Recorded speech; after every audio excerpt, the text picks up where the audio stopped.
norte é o nosso Deus. Nós estamos então, irmãos, tratando da pergunta número 37 do Catecismo Maior de Westminster, quando vamos falar então sobre a natureza humana de Cristo. A natureza humana de Cristo. Pergunta 37, ela trata exatamente deste tópico. Sendo Cristo o Filho de Deus, como ele se fez homem? Então, é uma pergunta muito importante, não é? Que nós devemos também suficientemente aprender para, assim, ensinarmos as pessoas. Então, vamos ler a resposta que está no Catecismo? Cristo, o Filho de Deus, fez-se homem, tomando para si um verdadeiro corpo e uma alma racional, sendo concebido pelo poder do Espírito Santo no ventre da Virgem Maria, da sua substância e nascido dela, mas sem pecado. Então, o que nós aprendemos de maneira sucinta aqui no Catecismo é que Cristo, de fato, o Filho de Deus, se fez homem. E o tópico que o Catecismo, portanto, nos ensina é que o corpo de Jesus era um corpo verdadeiro, verdadeiro corpo, e uma alma racional, ou seja, como nós somos também racionais, capazes de pensar, de refletir, de criticar, de fazer juízos, né, de valor, concebido pelo Espírito, pelo poder do Espírito, mas nascido de uma mulher humana. E aí o Catecismo então diz, da sua substância, da substância de Maria, né, do DNA humano de Maria, nascido dela. Contudo, então, nós temos aqui uma frase final que aponta para a exceção, né? Então, apesar de ter nascido de Maria, mulher, ser da substância dela, Cristo foi sem pecado. E esta é a diferença, então, a nossa diferença, enquanto humanos, para Cristo. Nós, enquanto humanos, somos também nascidos de mulher, da mesma substância, contudo, com pecado, porque a nossa natureza herdada de Adão não nos dá a possibilidade de nós nascermos sem pecado, né? O nascimento imaculado, sem mancha, sem mácula, sem pecado. Cristo, no entanto, nasceu dessa forma. Os textos que são colocados aqui, então, são estes de João capítulo 1, 14, Mateus 26, 38, Lucas 1, versículos 31, 35 a 42, e Hebreus 4, 15, 7, 26. Vamos analisar inicialmente estes textos, né? Vou pedir aos irmãos, então, por favor, que abram em João 1, 14, texto muito conhecido nosso, né?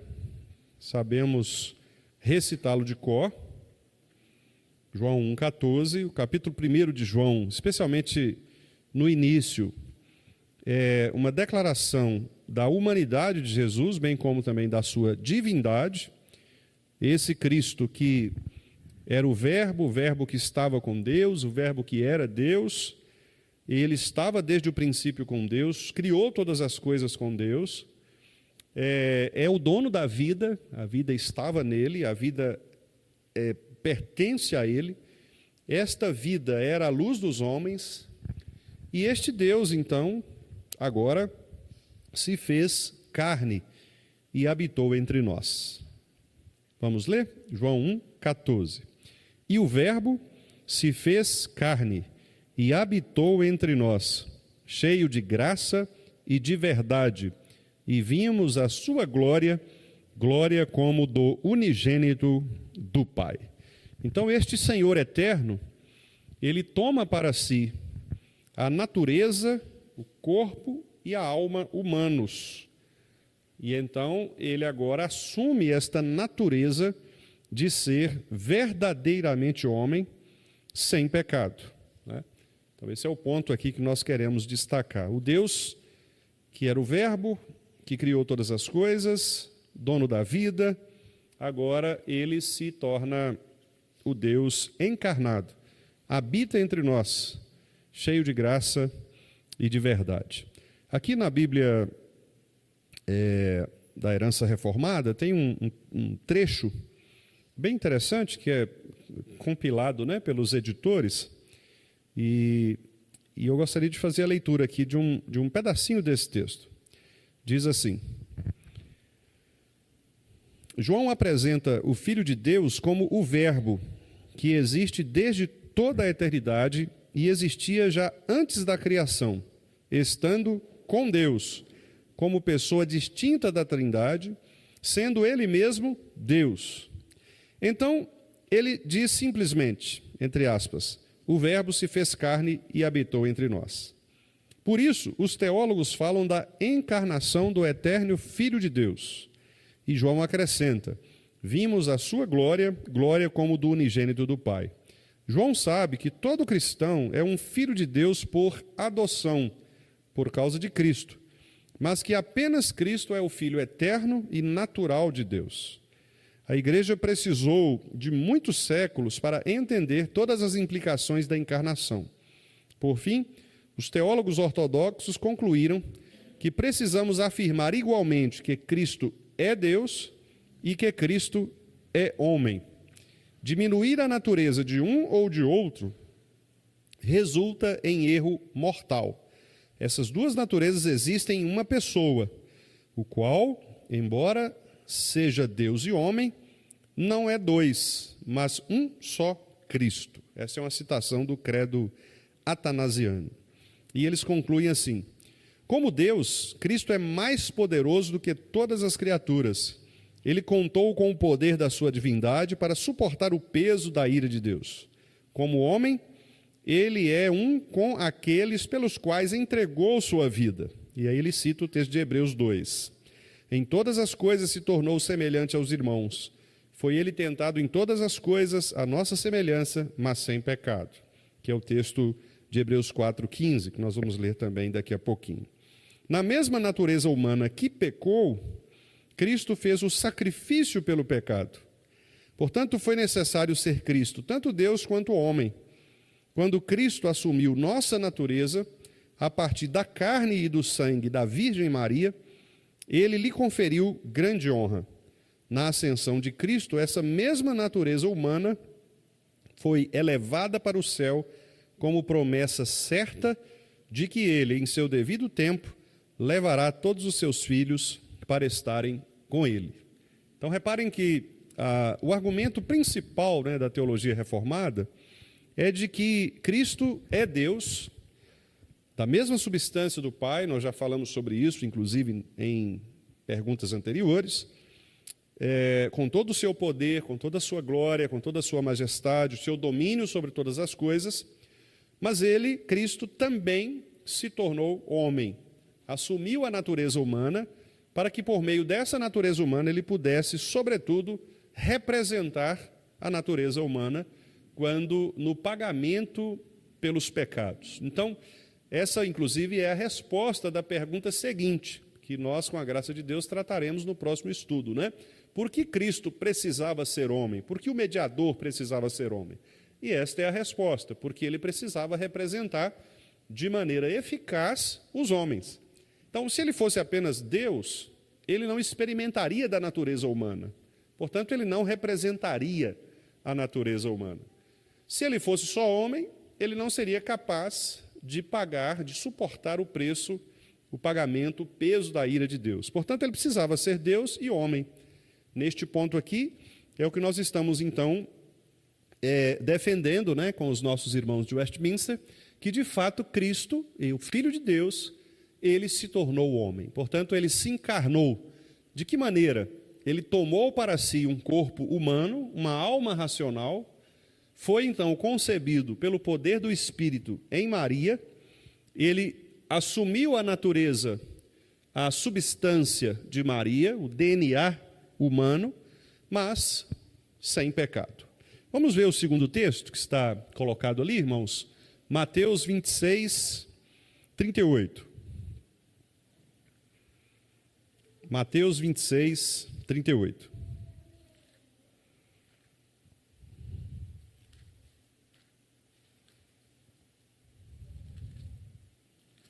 Mateus 26, 38.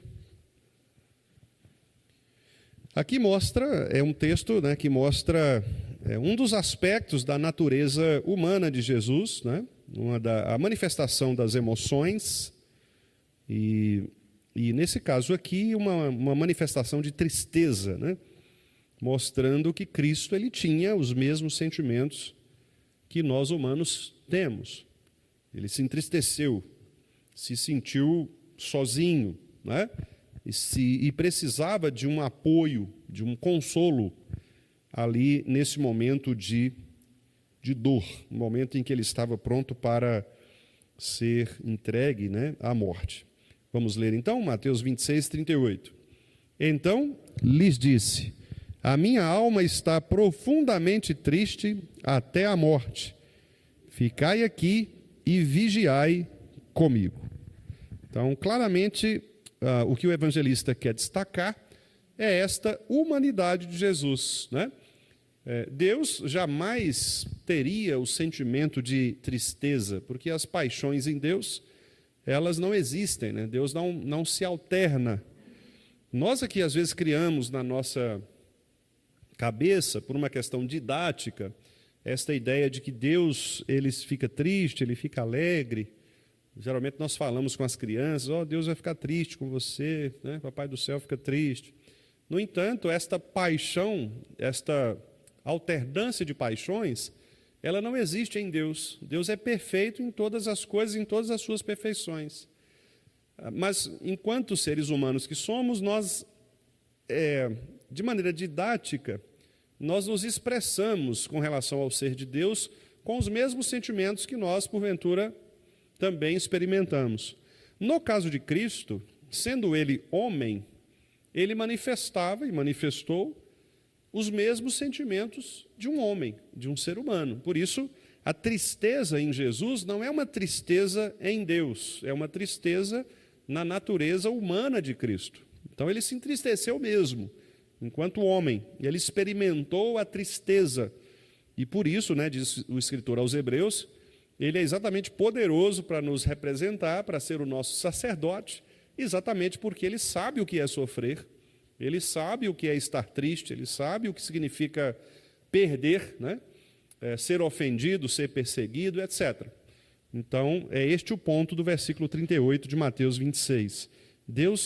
Cristo, ele experimentou, na realidade, os sentimentos humanos, as paixões humanas. Vamos ver o terceiro texto, Lucas 1, 31, depois do 35 ao 42. Evangelho de Lucas, capítulo 1. Lucas, capítulo 1.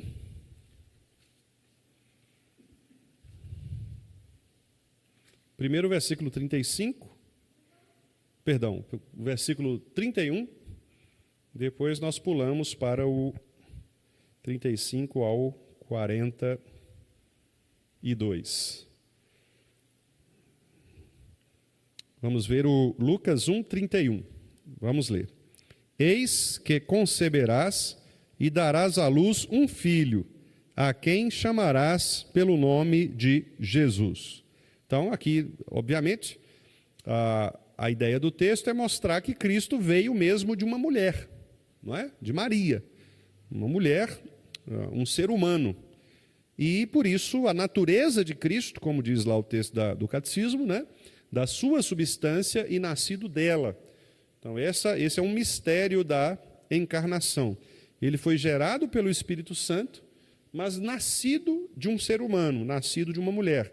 E o anjo está dizendo exatamente isso. Olha, você vai conceber e dar à luz a um filho, e esse filho terá um nome, que, aliás, um nome comum, um nome popular da época, né?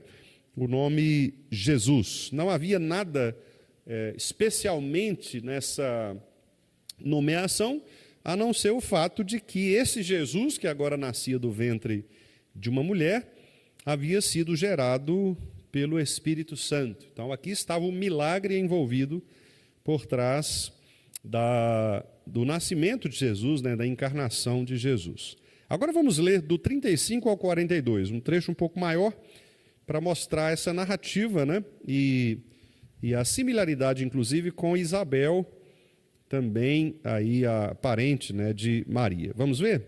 35. Respondeu-lhe o anjo: descerá sobre ti o Espírito Santo, e o poder do Altíssimo te envolverá com a tua sombra. Por isso, também o ente santo que há de nascer será chamado o Filho de Deus. E Isabel, tua parenta, igualmente concebeu um filho na sua velhice, sendo este já o 6º mês para aquela que diziam ser estéril. Porque para Deus não haverá impossíveis em todas as suas promessas. Então disse Maria: aqui está a serva do Senhor, que se cumpra em mim conforme a tua palavra. E o anjo se ausentou dela. Naqueles dias, dispondo-se Maria, foi apressadamente à região montanhosa, a uma cidade de Judá. Entrou na casa de Zacarias e saudou Isabel. Ouvindo esta a saudação de Maria, a criança lhe estremeceu no ventre. Então Isabel ficou possuída do Espírito Santo e exclamou em alta voz: bendita és tu entre as mulheres e bendito o fruto do teu ventre. Esta é uma narrativa muito importante, muito significativa, por várias razões. Talvez a primeira delas que nós possamos destacar é exatamente o versículo 35, né?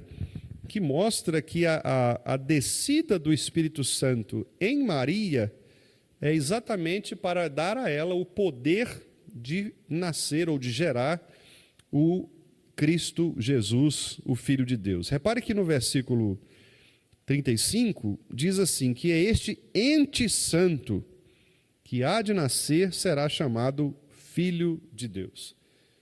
Geralmente a expressão ente, na filosofia, é utilizado para aquilo que é derivado do ser. Né? Os filósofos entendem o ser como a coisa perfeita. O ente é o que é derivado desse ser. E é interessante porque aqui o trecho, né, a parte que vem, é exatamente esse, é o ente. Ou seja, é aquele que é nascido do ser principal, no caso aqui, o próprio Deus Pai, por meio ou por obra, né, do Espírito Santo. E esse ente santo, que é nascido de Deus, que é nascido sob o poder do Espírito, aí vem uma segunda coisa, ele é reconhecido na humanidade como sendo Deus. Por isso, Isabel, né, fica possuída do Espírito Santo. A criança que está no ventre de Isabel também se estremece, porque percebe a presença desse ente santo. Né? E é interessante isso porque mostra que as duas naturezas do Redentor, elas estão presentes desde o início no seu nascimento. O aspecto da divindade de Jesus, que nós vamos tratar na outra pergunta, e o aspecto da humanidade de Jesus. Então, este nasceu de mulher, humano, ser humano, nascido sob o poder do Espírito Santo e reconhecido como Filho de Deus, chamado Filho de Deus. E não só reconhecido pelo próprio Deus, porque é o anjo quem afirma isto, né, que ele seria Filho de Deus, mas reconhecido pelos homens.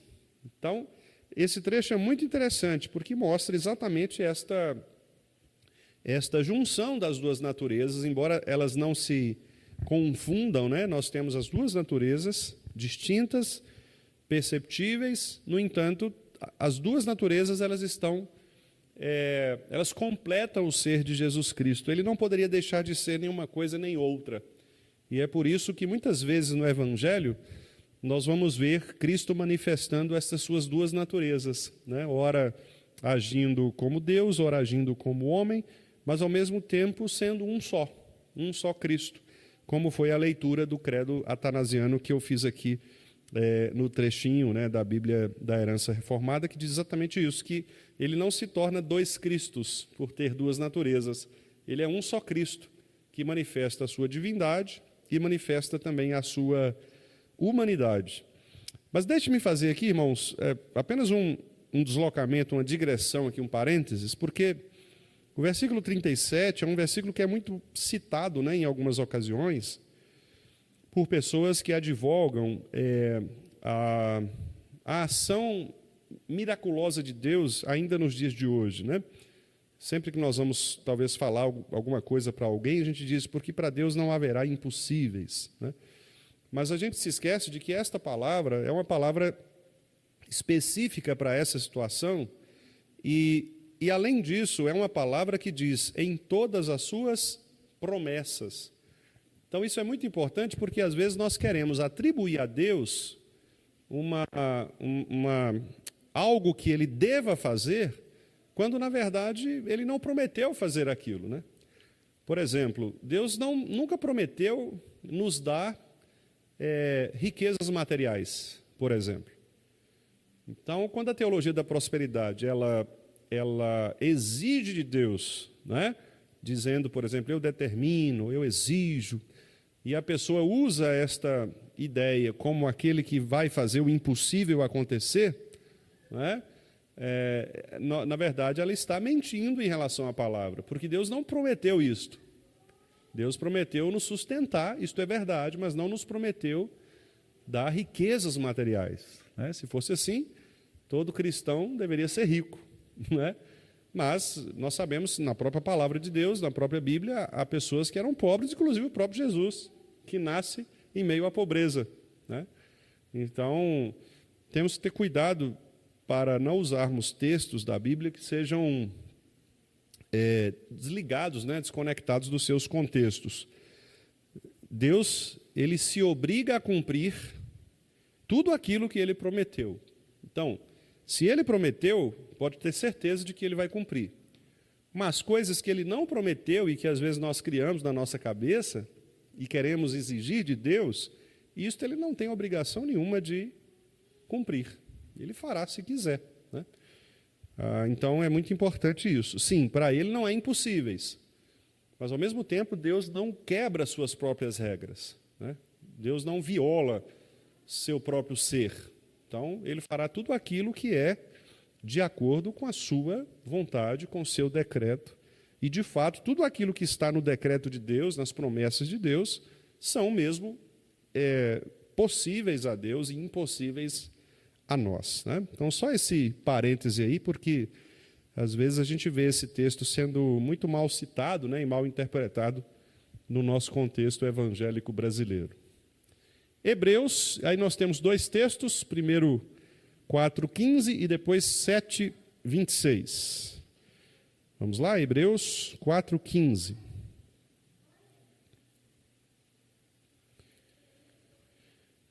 Hebreus 4:15.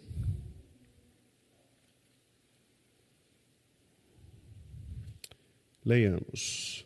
Porque não temos sumo sacerdote que não possa compadecer-se das nossas fraquezas. Antes, foi ele tentado em todas as coisas, à nossa semelhança, mas sem pecado.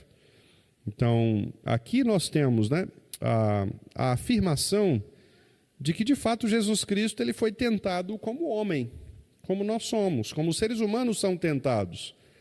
Jesus foi tentado em relação ao poder, Jesus foi tentado em relação à sexualidade, Jesus foi tentado em relação à privação de coisas, né, a posses materiais.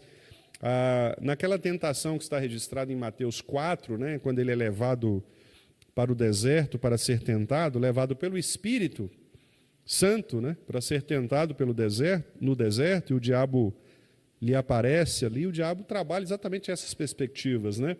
A perspectiva de governo, a perspectiva de poder. Então ele diz, olha, lá na palavra diz que os teus anjos estão a teu serviço, então pula daqui e pede que eles te aparem, né? Os anjos poderiam fazer isso? Claro que poderiam, mas a grande questão é que Jesus não deveria dar ouvidos a Satanás, né? Porque se ele tivesse ouvido Satanás, ele estaria, de fato, sendo guiado por um outro Senhor que não era o próprio Deus, o seu Pai. Então, ali é uma questão de senhorio. Quem é que governa o meu coração, né? São as sugestões de Satanás ou é o meu Pai? não é? No caso, Jesus certamente refletiu sobre isso, né? enquanto homem. Então, ele foi tentado em todas as coisas, assim como nós somos. A diferença é que não havia pecado nele. Então, é muito difícil para nós pensarmos nisso, porque nós temos pecado. E eu vejo, por exemplo, alguns irmãos assim pensarem, né? Mas, pastor, como foi possível para Jesus ele, por exemplo, lidar com a questão da sexualidade, sendo que é uma coisa tão difícil, né? Para homens e mulheres, o olhar para uma mulher, por exemplo, e ele próprio fala sobre isso, né? Com intenção impura, etc. Como isso funcionava em Jesus? Aí nós temos de nos lembrar, né, que Jesus ele tinha a sua inclinação humana, sua natureza humana, mas ele não tinha pecado.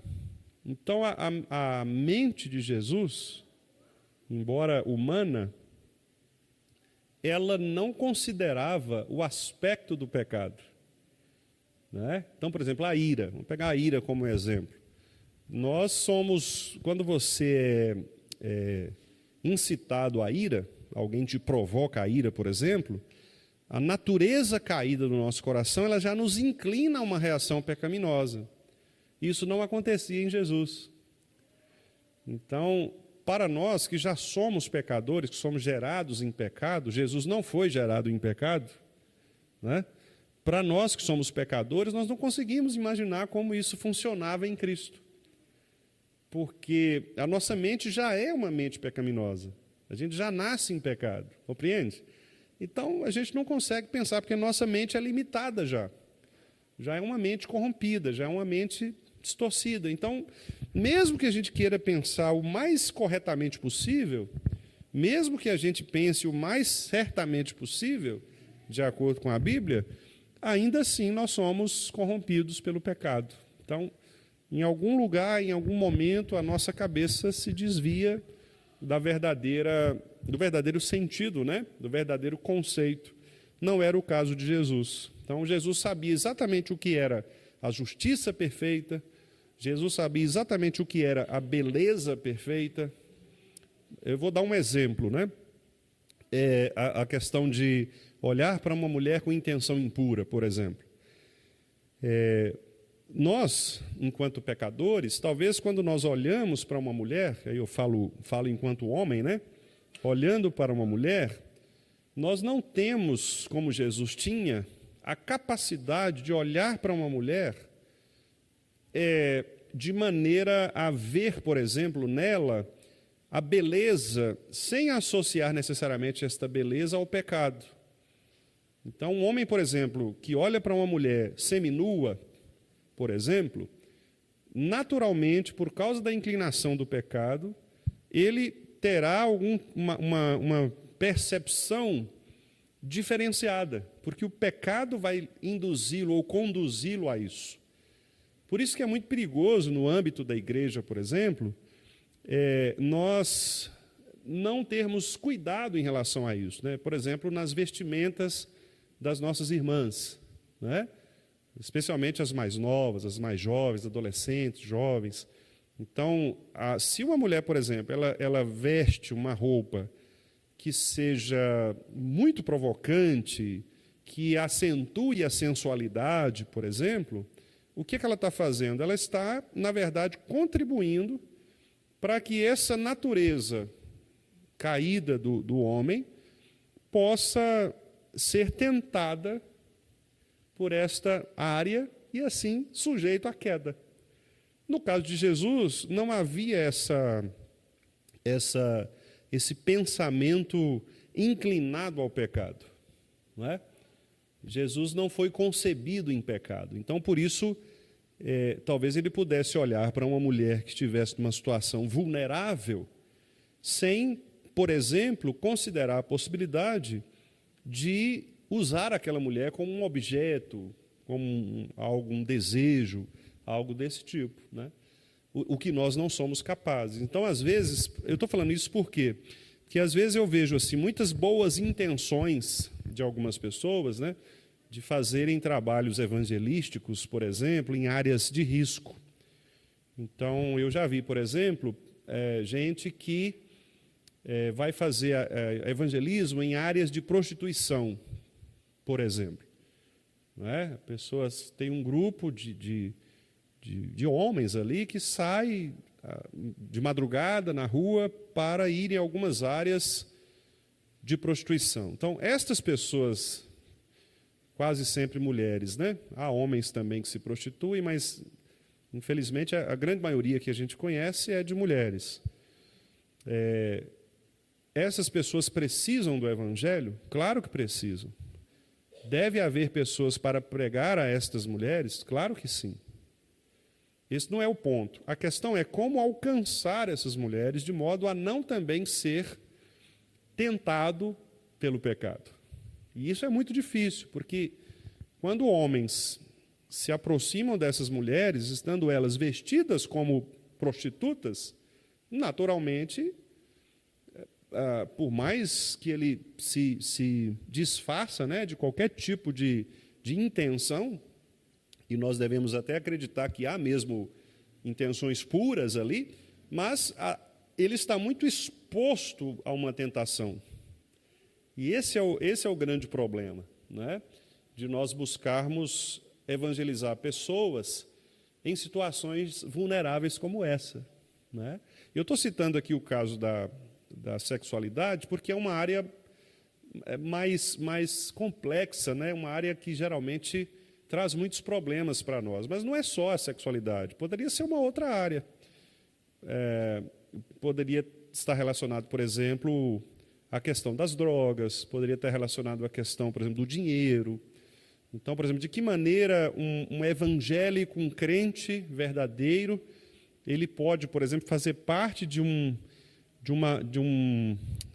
grupo político poderoso e não se corromper nesse grupo político, recebendo favores, recebendo, não necessariamente dinheiro, mas, por exemplo, algum tipo de tráfico de influência.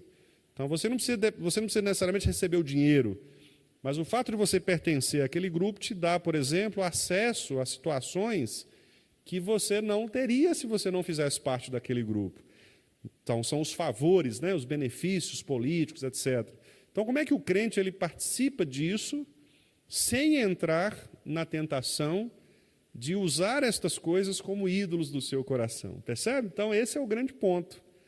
Não é? Então, a gente sabe que precisa ter irmãos sérios na política, precisa ter irmãos sérios que evangelizem estes grupos vulneráveis.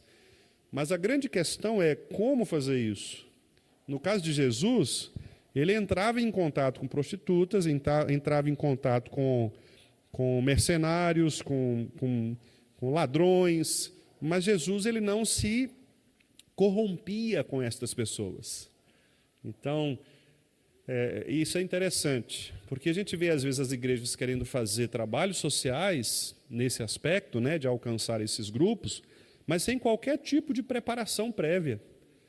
A pessoa acha que basta ela simplesmente ir lá e não é assim. É muito perigoso você acessar algumas áreas sem a devida preparação, sem o devido treinamento, sem o devido acompanhamento, não é? Sem ter pessoas para te assessorarem, para te pastorearem, acompanharem você. É muito perigoso, não é? Eu sei de um caso de um seminarista que ele teve uma inclinação homossexual, né, na adolescência para a juventude, e depois ele se converteu, etc., e recebeu o chamado e foi para o seminário. E eu me lembro, né, no seminário, que ele comentava o seguinte, que um dos desejos dele, do ministério dele, era alcançar estas pessoas, né? Ou seja, aqueles homossexuais, inclusive amigos dele do passado, que ele conhecia, etc. E eu me lembro de um professor, de um pastor, falar sobre isso e alertá-lo quanto a este perigo. Ele dizendo, olha, eu entendo a nobreza da sua vocação, a nobreza da sua intenção, mas muito cuidado, porque você está voltando a um lugar de onde você saiu, né?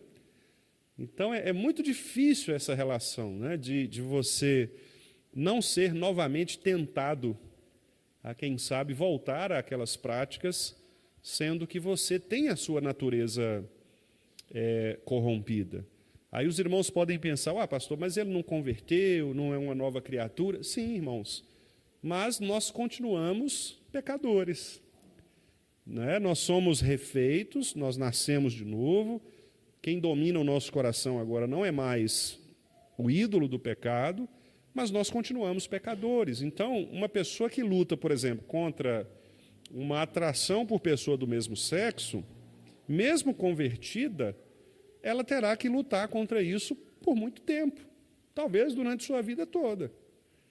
Porque é algo que está na sua constituição, na sua natureza humana. A pessoa tem um vício. Ele era, por exemplo, um alcoólatra, não é? Um alcoólatra. Ele parou de beber, converteu-se, graças a Deus por isso. Mas não quer dizer por isso que ele vai agora voltar, por exemplo, a conviver com pessoas que têm a prática da bebida. Não é? Por quê? Porque aquilo pode ser um problema, pode ser uma tentação para ele. Né? Por isso que Paulo, escrevendo a Timóteo, Paulo diz, né, fugir da impureza, foge destas coisas, né?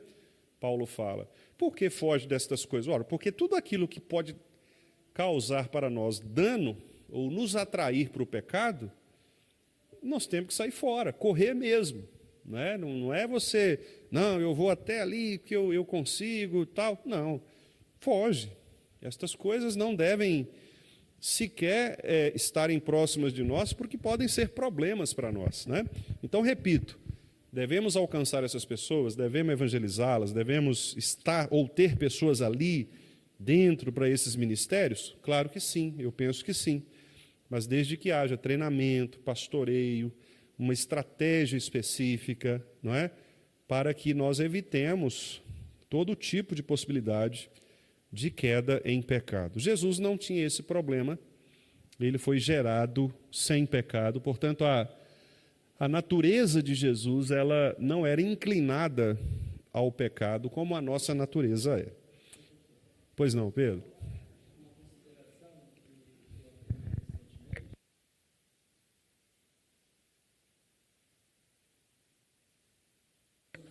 Ô Pedro, só um pouquinho, fala no microfone aqui, por favor, só porque na gravação, quando for sair ali, é bom que as pessoas tenham a oportunidade também de ouvir sua observação. Uma consideração sobre a natureza humana de Jesus, que eu aprendi recentemente, é que Jesus, de fato, ele não era capaz de pecar, mas não somente porque ele era Deus, juntamente da humanidade dele, porque um dos princípios que a gente segue, acho que é algo que Agostinho fala muito sobre isso, que é que o finito não pode conter o infinito. Então, não tinha, digamos assim, como ele não pecar somente porque ele era divino ao mesmo tempo. Ele tinha a mesma natureza nossa, ele foi tentado como a gente é tentado atualmente, porém ele era cheio do Espírito Santo.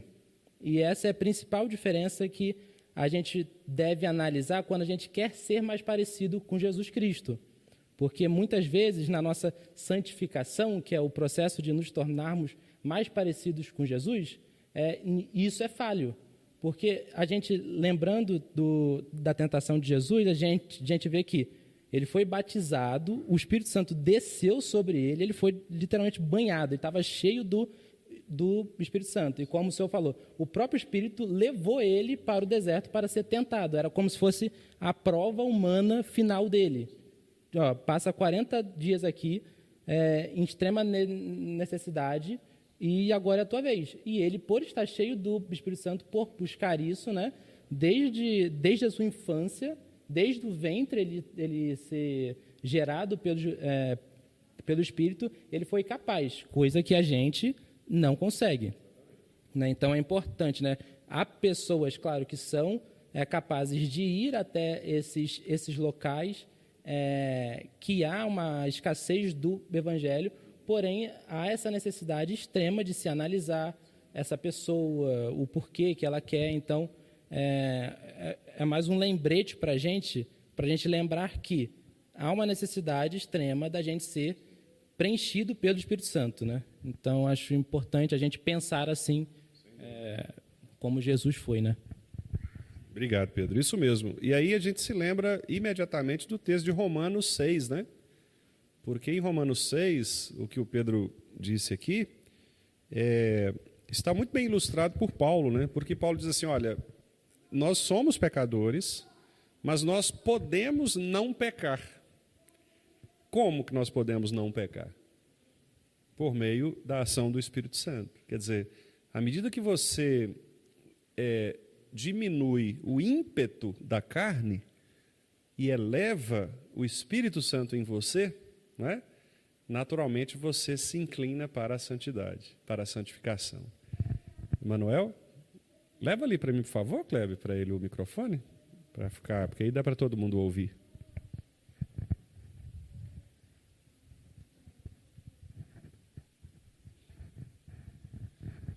Eu li uma coisa também interessante a respeito disso de santificação e uma explicação de que Jesus ele é o pão da vida.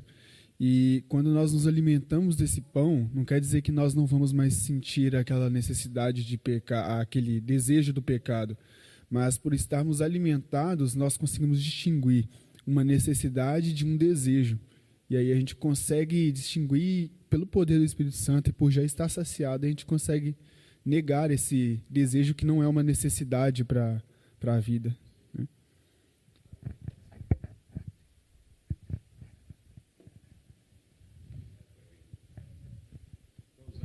Estou usando esse microfone hoje porque o nosso aqui deu um probleminha, por isso que eu estou no sem fio, né?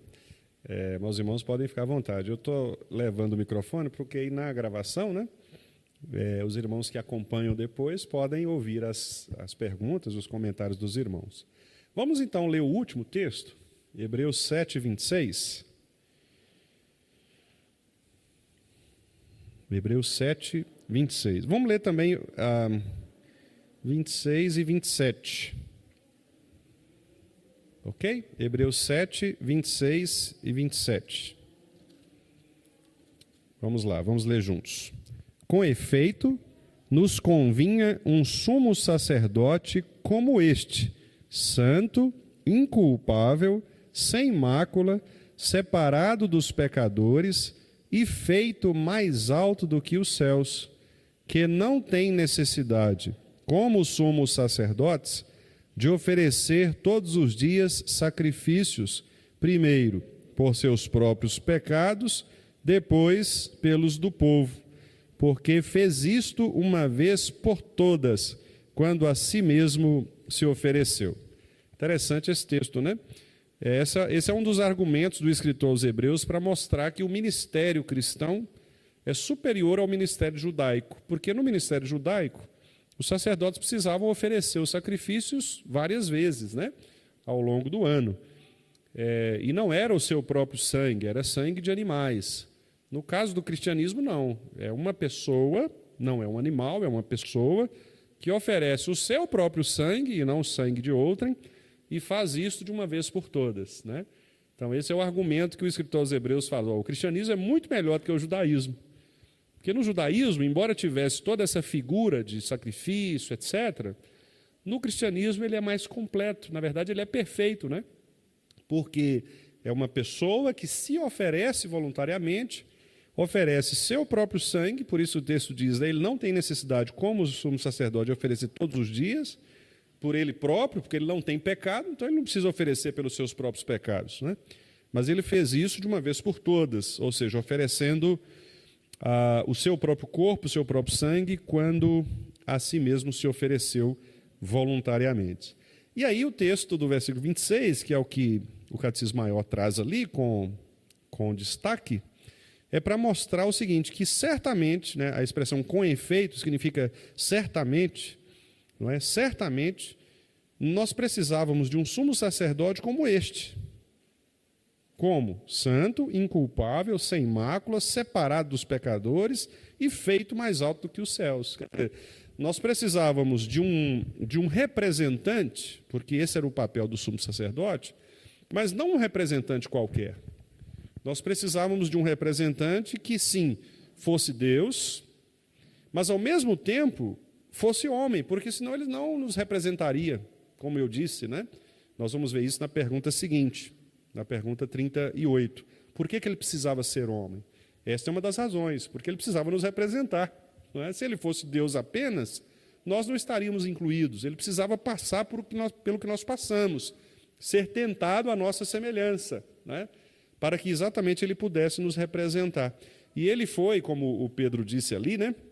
Santo, inculpável, sem mácula, separado dos pecadores. Veja que interessante. Então, a santidade de Cristo, a sua inculpabilidade, uma vida sem mancha, sem mácula, né?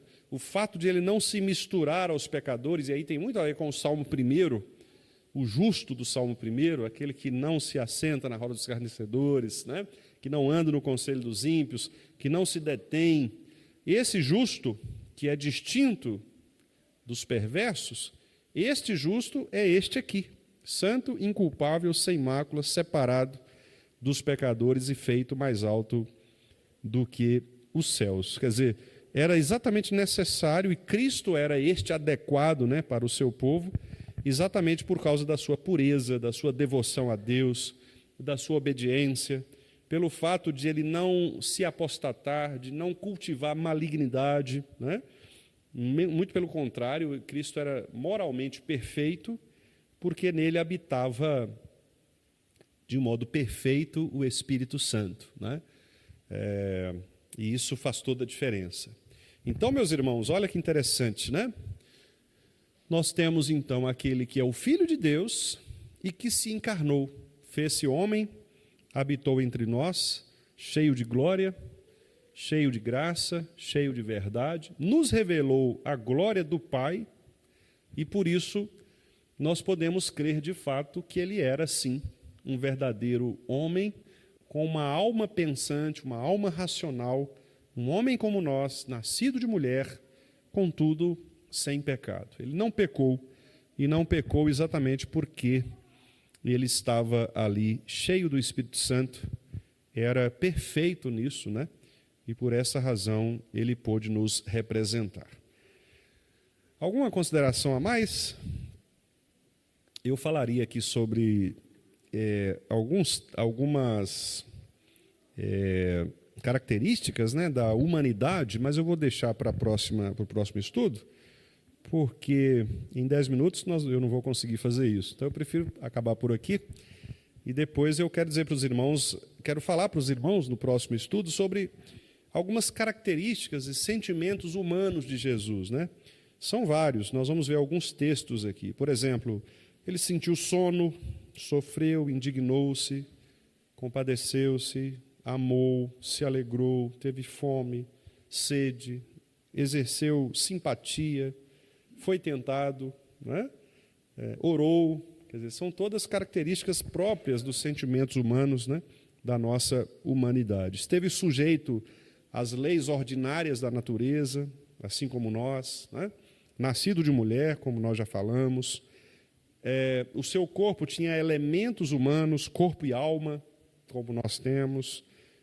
Veio em carne, né? Foi contado, inclusive, genealogicamente, cronologicamente, entre os homens, né? Ele teve uma geração, uma genealogia, né? Como nós também temos. Então, quer dizer, são várias as características que as Escrituras nos apontam para defendermos a encarnação, né, a humanidade de Jesus Cristo. Mas no próximo estudo, já que nós falaremos na pergunta 38, por que este Cristo precisava ser homem, então eu começo voltando a isto aqui e apresentando aos irmãos algumas características dessa humanidade imaculada, né, de Jesus Cristo. Vamos ouvir ali o